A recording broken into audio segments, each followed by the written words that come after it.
Hello everyone! Another season of Christmas has come, so we would like to share our little knowledge with you all. Christmas is a joyful celebration of the birth of Jesus Christ. It is celebrated on 25th of December every year. It is one of the happiest and enjoyable festivals worldwide.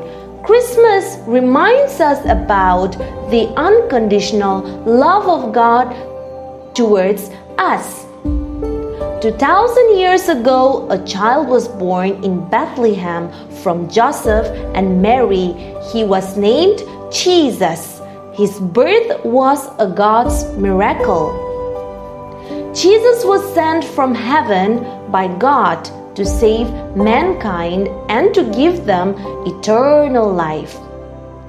People celebrate Christmas by hanging stars, lighting Christmas trees, making crepes, and also by exchanging gifts.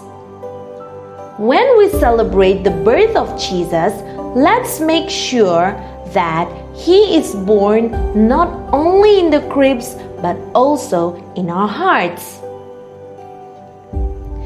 In this Christmas season, let's spread the message of love, caring, and sharing. Let's all invite Jesus in our hearts and lives. Wish you all a Merry Christmas.